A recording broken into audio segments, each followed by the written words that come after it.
Ouais, je l'ai fait.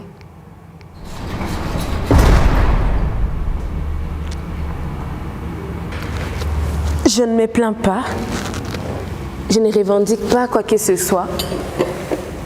Et surtout, je ne regrette rien.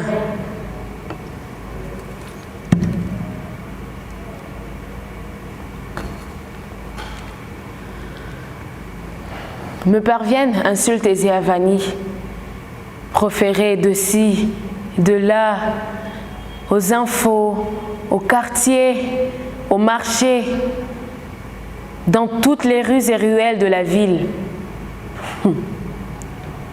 Pas grave.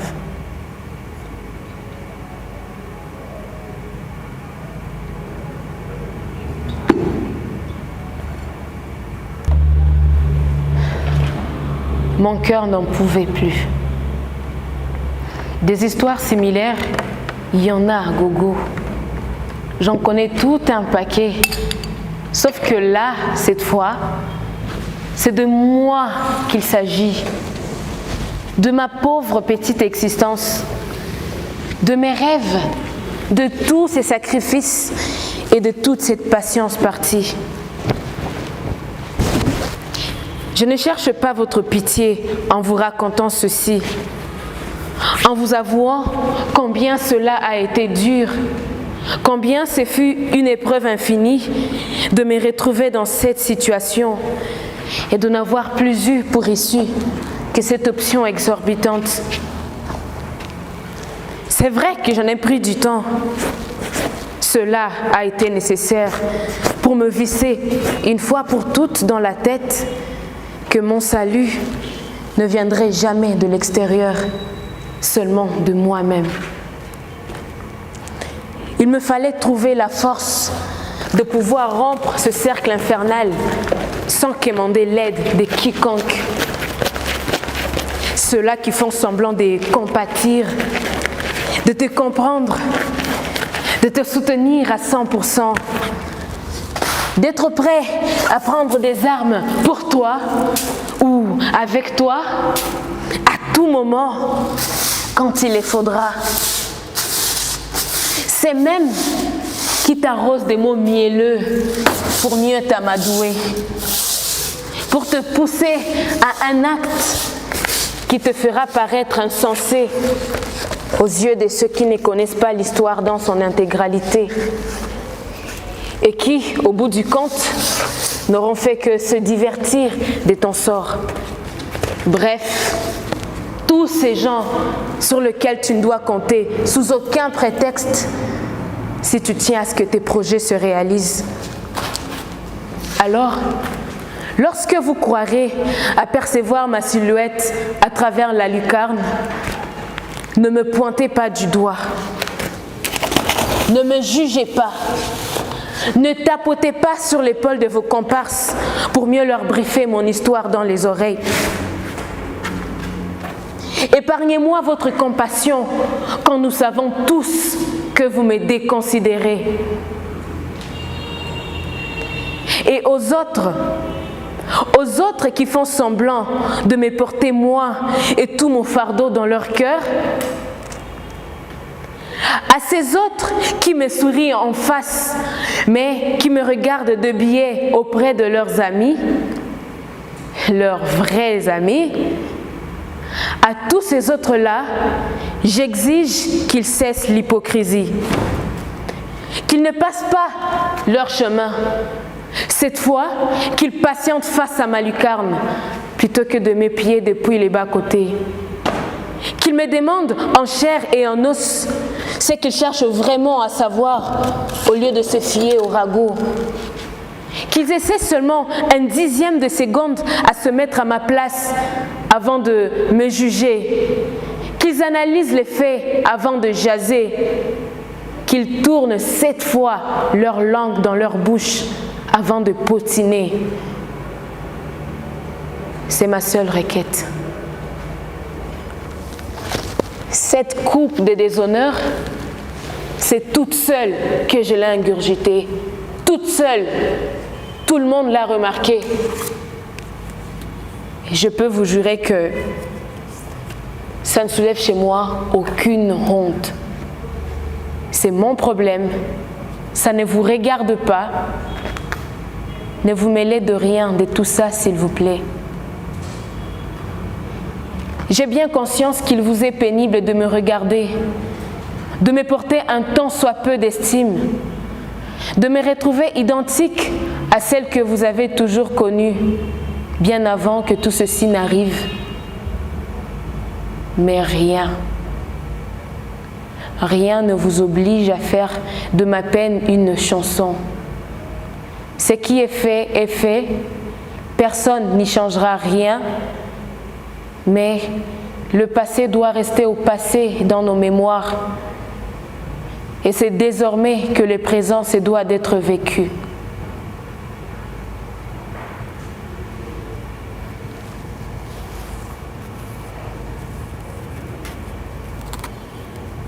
Ne ravivez pas, je vous en supplie, ces instants de détresse et ces blessures de pierre que tout le monde m'est lancé.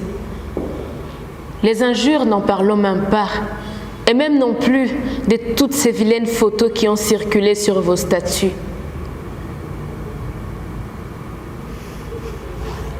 Je me fiche foncièrement d'être traité, moi, et seulement moi, comme de la merde, d'être prise pour une sale petite prétentieuse et une mal éduquée qui n'aura cherché qu'à ruiner la vie d'un homme. Croyez-moi, j'enviais tout, sauf l'existence de ce type. Si vous lui accordez, vous, et seulement vous, de la valeur, eh bien, sachez qu'il ne s'agit que de vos yeux et seulement les vôtres.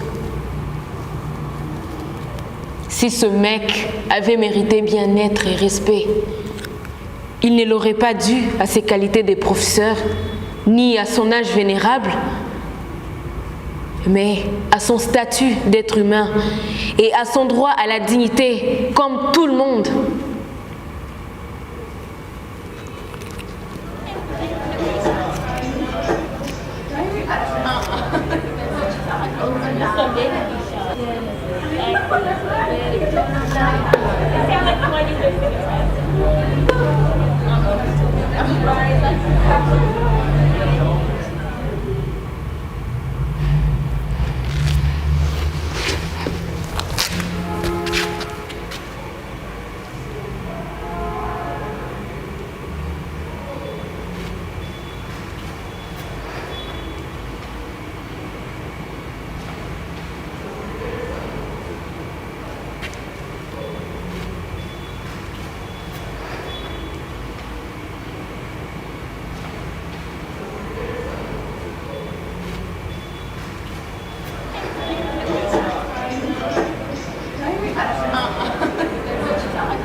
Sifa, Safi, Takwinja, Lydia, Chobolé et toutes les autres, elles aussi y avaient droit. Elles ne méritaient guère de se faire piétiner par l'arrogance et le mépris de cette crevure. Tout le monde n'est pas comme Blessing et Caroline qui sabotent leur dignité à vendre leur corps comme ces cacahuètes à drosophiles que personne n'achète jamais au marché et qui finissent en roulant dans des caniveaux.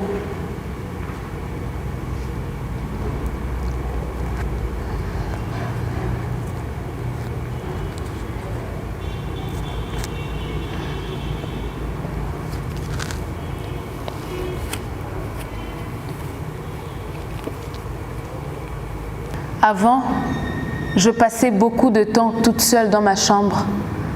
J'installais un miroir devant moi comme ça. Je me regardais droit dans les yeux, je m'entraînais.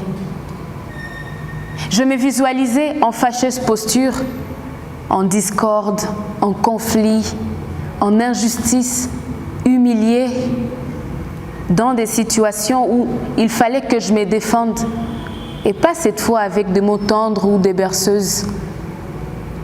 Je passais en revue ces scènes à la télé où l'héroïne, pleine de sang-froid, commence son monologue par « Je vais te dire une chose » ou par « Sache que » ou encore « Écoute-moi bien ».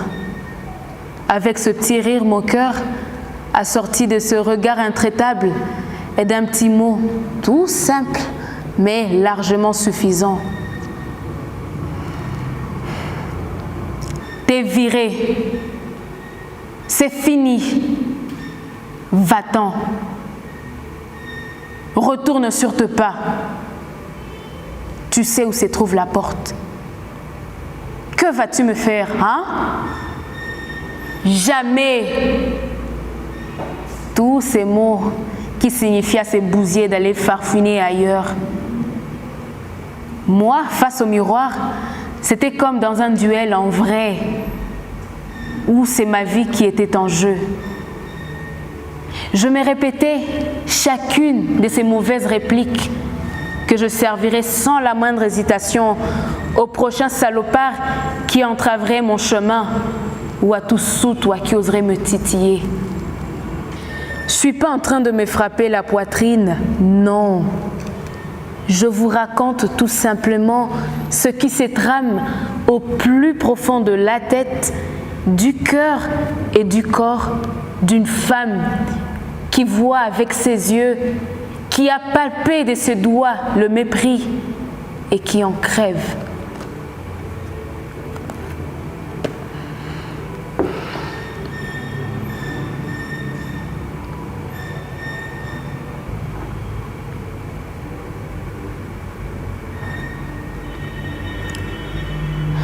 Leila était canon.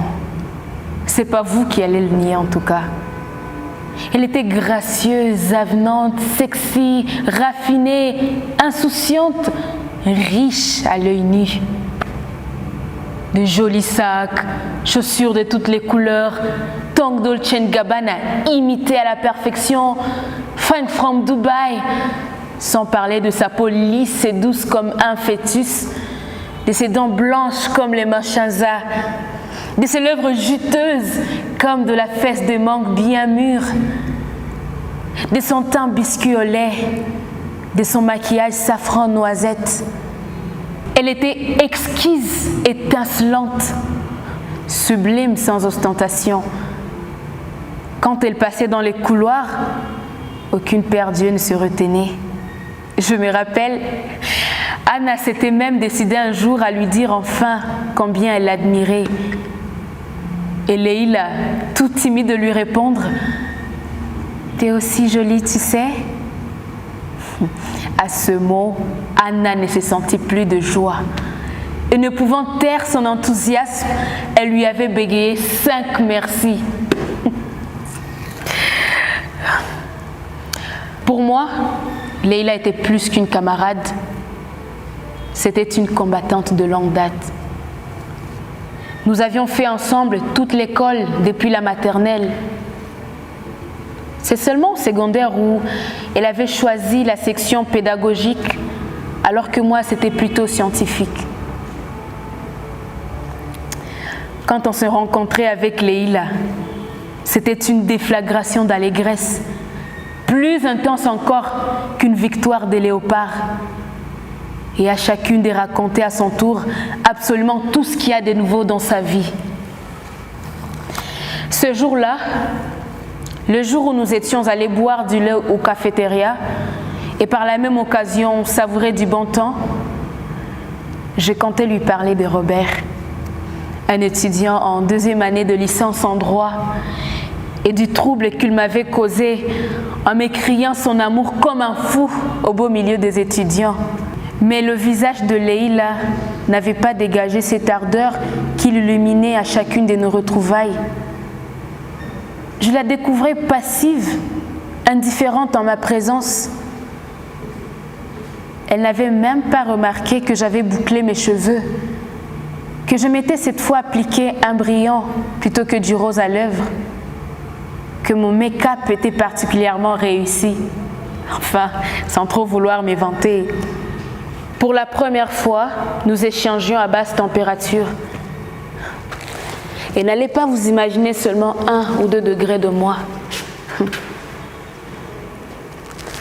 Entre nous, c'était aussi froid et fade qu'une réunion des parlementaires retransmise sur la RTNC. Et même s'il m'allait être difficile de me retenir, il me fallait à tout prix retarder ma petite allocution d'amoureuse débutante et de lui demander ce qui la rendait si terne, si chagrine. Manifestement chamboulée, elle ne savait pas par où commencer pour me canonner cette suite d'épreuves par lesquelles elle était passée. Elle avait commencé par me dire que cette fois c'était costaud, beaucoup plus compliqué que tout ce qu'elle avait déjà pu me raconter par le passé.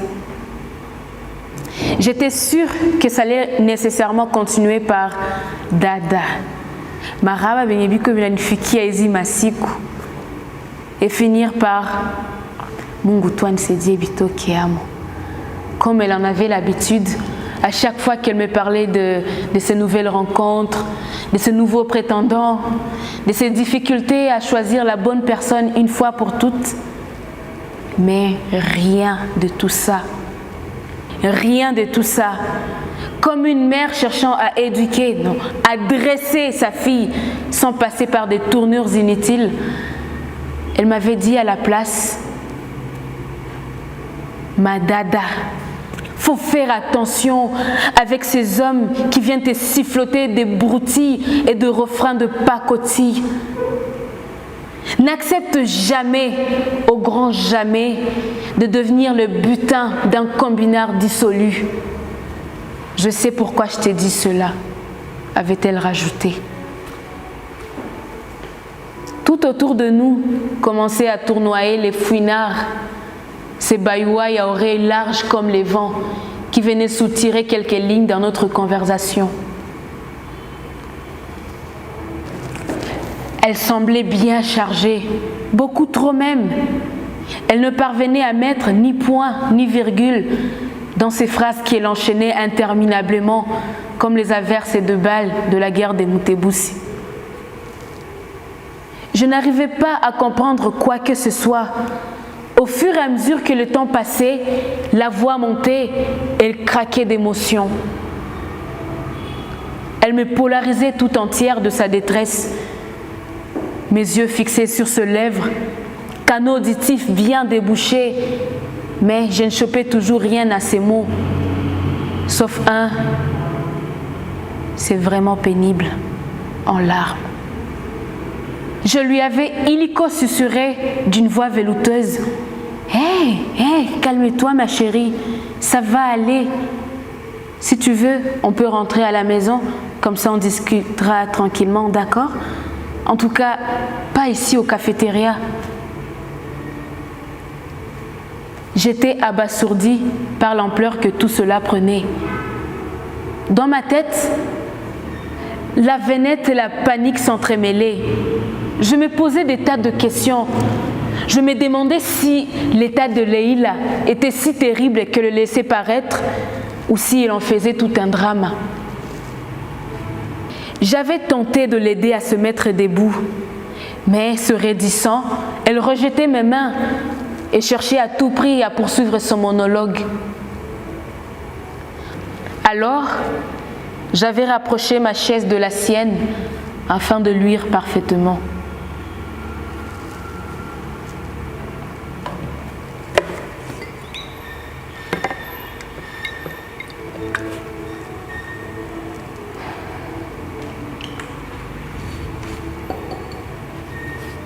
Je suis sincèrement, profondément désolée, avait-elle émis entre deux hoquets. Quoi? Leïla s'était ressaisie. Tout a commencé le jour de l'affichage des résultats de session de février. J'étais folle de rage en découvrant mes cotes de pharmacologie. Ce cours, je le détestais, ok, mais cela n'expliquait pas une telle catastrophe. Fazili, tu sais la fille qui s'assoit toujours sur la première rangée, sur le premier banc près de la fenêtre? Eh bien, elle était debout près de moi ce matin-là.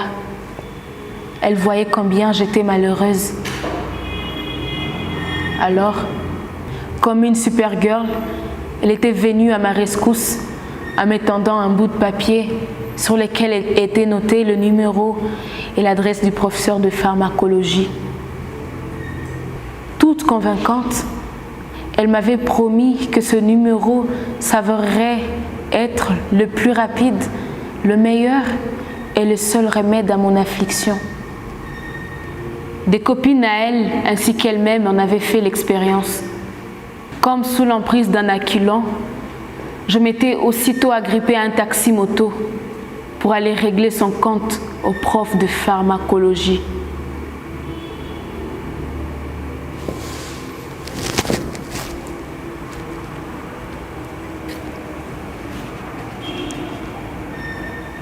À peine arrivée chez lui, je me suis jetée sur la poignée de la porte et j'ai poussé.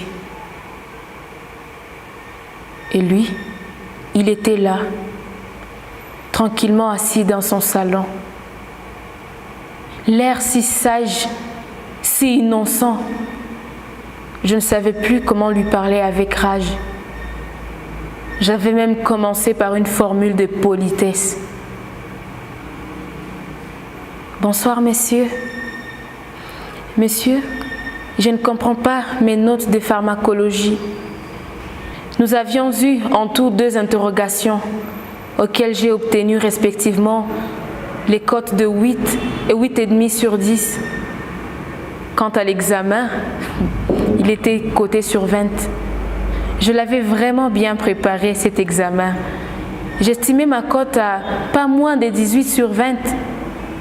Alors, je ne comprends pas ce 9 sur 40 en total général. S'il vous plaît, monsieur, revenez sur votre correction. Je vous en supplie. Vérifiez si vous ne vous êtes pas trompé. Je ne voudrais pas redoubler à cause d'un seul cours, pitié.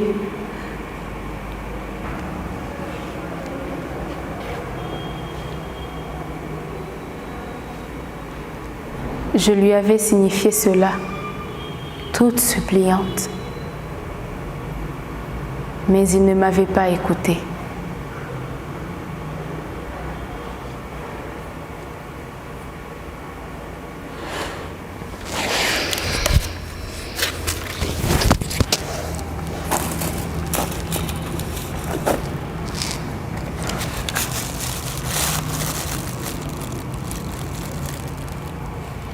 Voici ce qu'à la place il m'avait dit.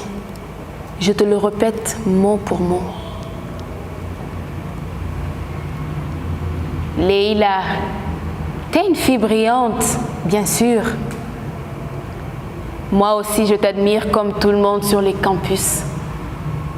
Mais par moments, faut savoir que l'intelligence ou la joliesse ne sont pas suffisants pour obtenir tout ce que l'on désire. Bref, si tu tiens tant à ta réussite, fais comme les autres.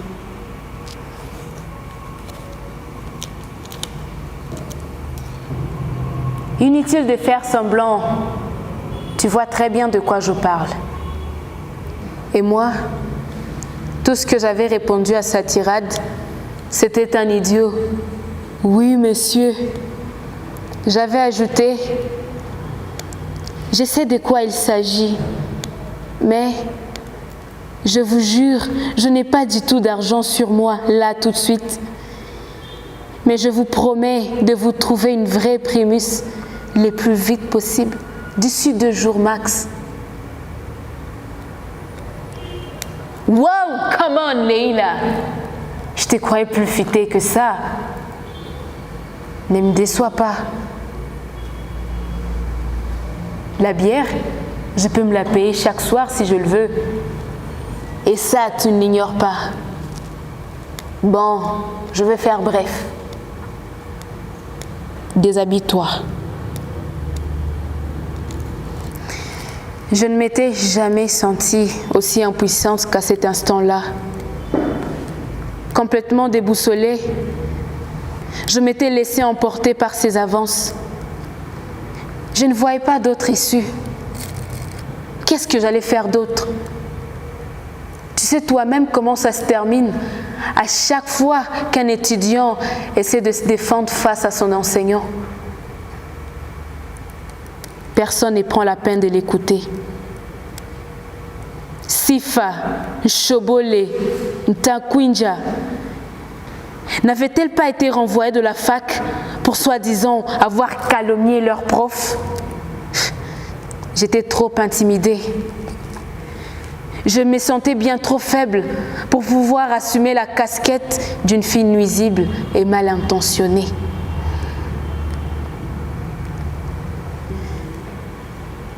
Je m'étais réconfortée en me disant que ce serait juste l'affaire d'une seule fois, que ce n'était pas aussi grave que cette honte dont on se sent englué quand tout le monde, avec ses médiocres résultats, affichés sur cette valve bien étalée comme du poisson salé, tout sec, quand tout le monde découvre que tu as foiré toute une année, même après avoir eu la chance de passer les sessions de rattrapage. J'étais loin d'imaginer que ma naïveté allait finir par me retomber dessus ou que ce cafard me resservirait de nouveau son sale jeu pour ces sessions de juillet. Crois-moi, je me sens comme empalée de te l'avoir caché pendant tous ces temps. Mes lèvres étaient bien trop lourdes pour pouvoir te l'avouer. Ce qui m'écœure le plus, c'est son côté insatiable. Après tous ces plaisirs charnels dont il s'égouffre par-ci, par-là comme un porc, il a osé me menacer d'annuler toutes mes cotes si je ne te persuadais pas d'y passer à ton tour.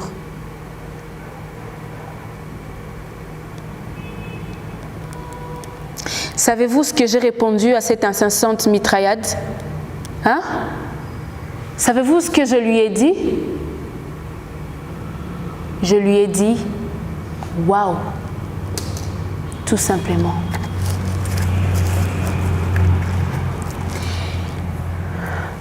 Leïla n'était pas responsable de ce qui lui était arrivé.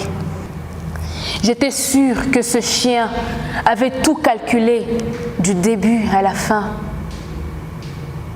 C'était comme dans une entreprise où les employés s'ébrouent la santé pour décrocher une promotion de rien du tout. Du plus haut que pouvait remonter cette série d'affronts, chacune de ces filles, à son tour, n'était en fait rien d'autre qu'un beau petit appât destiné à ramener tant d'autres dans les points de cette sangsue.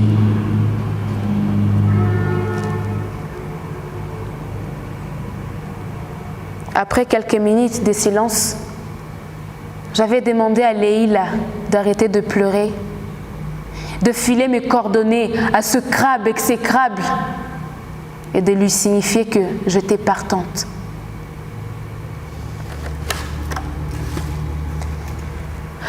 Pour la première fois, Leïla et moi, nous étions séparés sans nos prolongations habituelles et surtout sans que je ne lui dise rien sur le plan qui se tramait déjà dans ma tête. Le fucking facochère n'avait pas perdu de temps.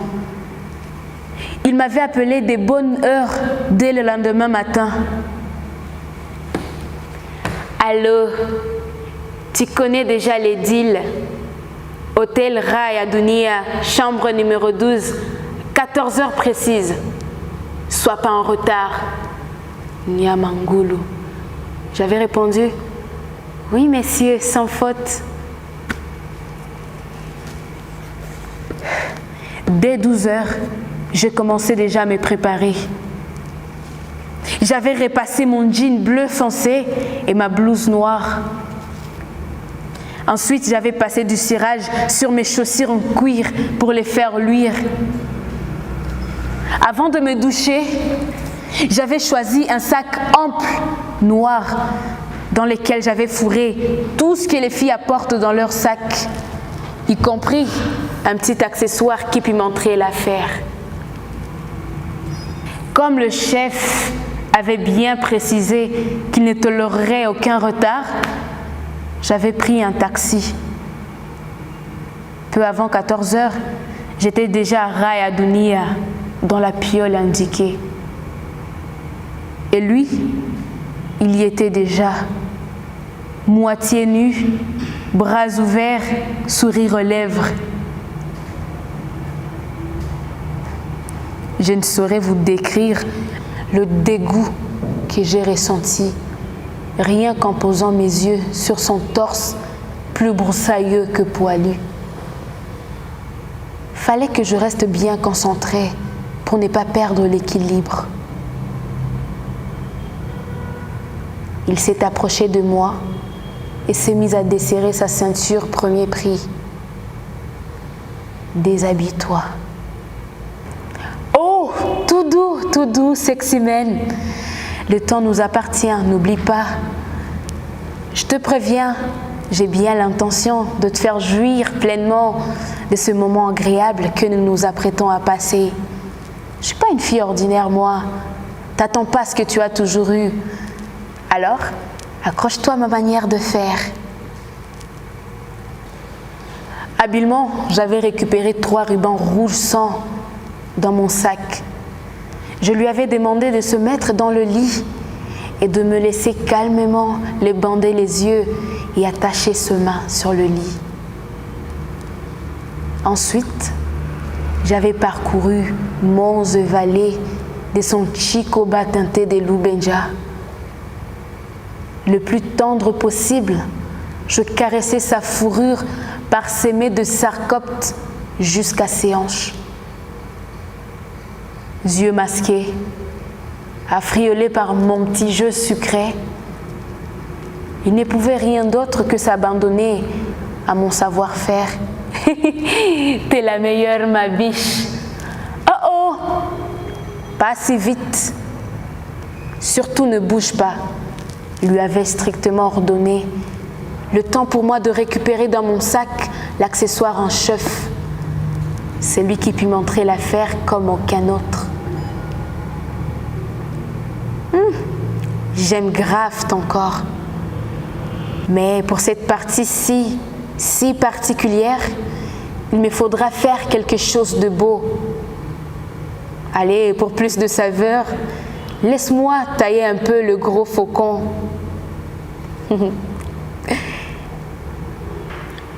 Ma petite enjolivure était encore toute neuve, toute éclatante, un vrai bijou de Gillette.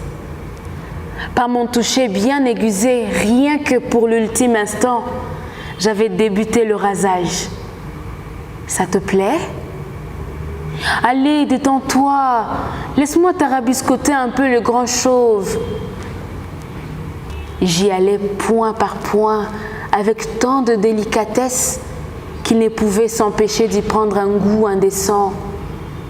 Au point que je doute qu'il se soit rendu compte de quoi que ce soit, surtout ce moment où j'ai entaillé sa verge jusqu'à atteindre l'artère dorsale profonde. Je vous assure, je n'avais jamais, au grand jamais, assisté à un tel spectacle. J'étais obnubilée par le jaillissement de cette fontaine red and hot. C'était comme une éruption du Nyiragongo.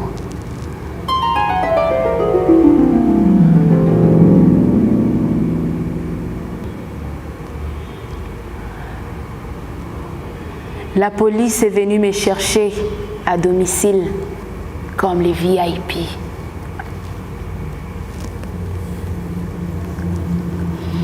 Depuis ces gîtes étroits d'où me parviennent insultes et avanies, proférées de ci, de là, aux infos, au quartier, au marché, dans toutes les rues et ruelles de la ville. Oui, je l'ai fait.